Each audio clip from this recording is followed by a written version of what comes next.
Hey guys, Kristin Foster here with Sass in the Beard, meeting with State Senator Breanne Davis at the Capitol in Little Rock. You've been down here working hard.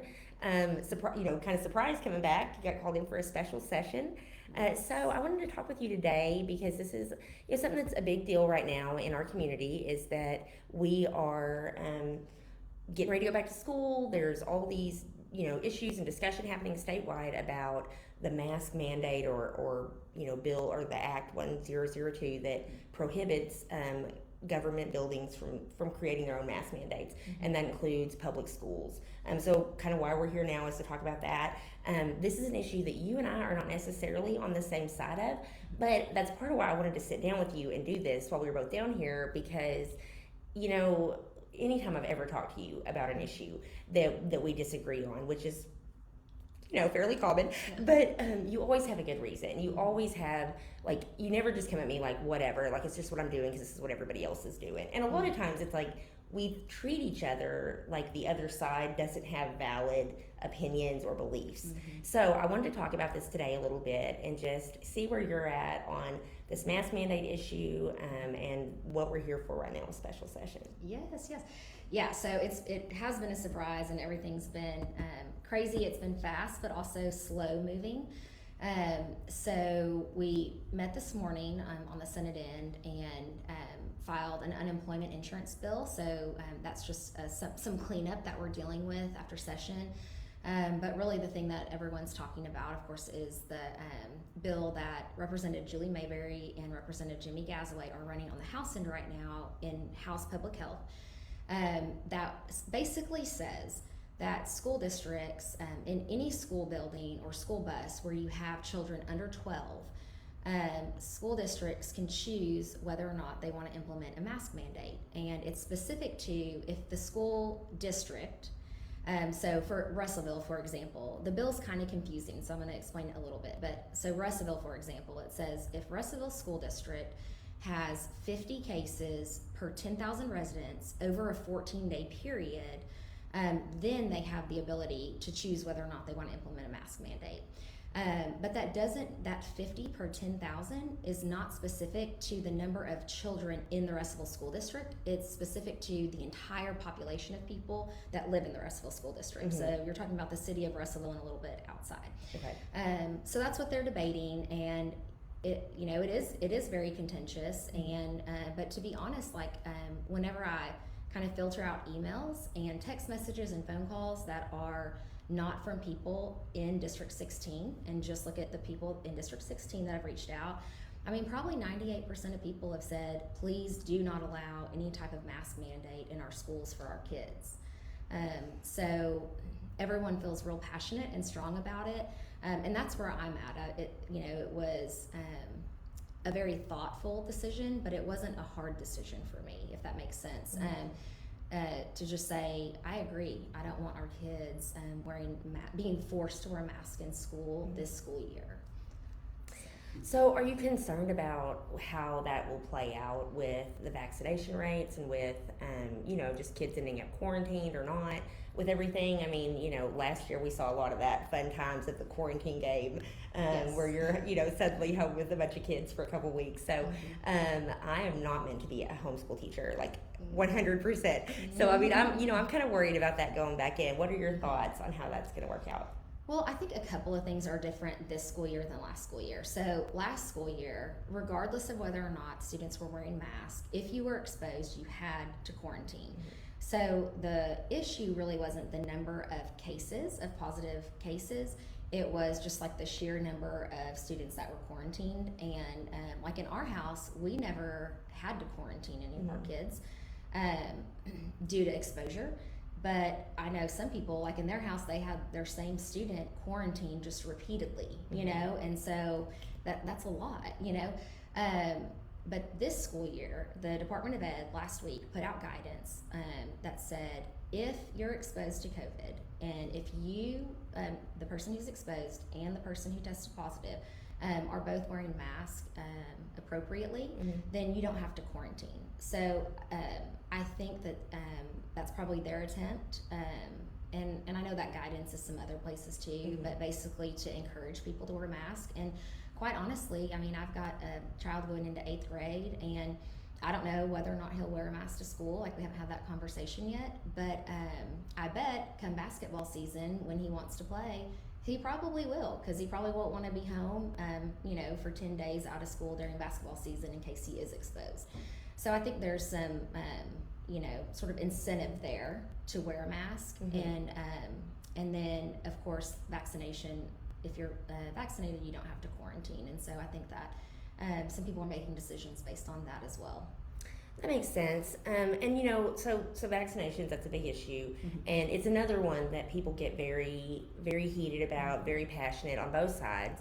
I think that's for good reason, but often we miss the ability to talk to each other if, we're just like yelling at each other and then talking to our own side, right? Yes. And so, this has been complicated, and I don't want to put you on the spot because, like, obviously, we're not medical experts, right? We're just regular people who have to make our choices. But do you have any input on that or anything you want to say about the vaccine issue?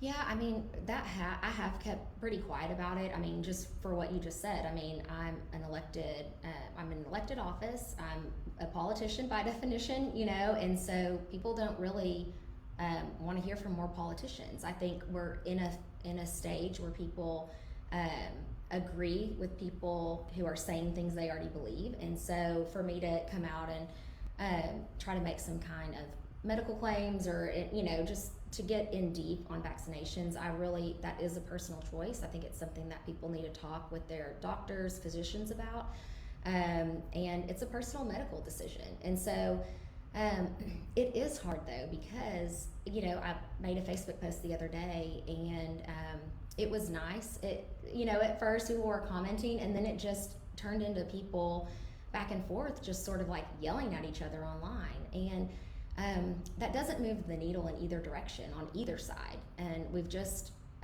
I understand that people are so passionate about it. They feel very strong. But one thing that I've always said is that perception is reality.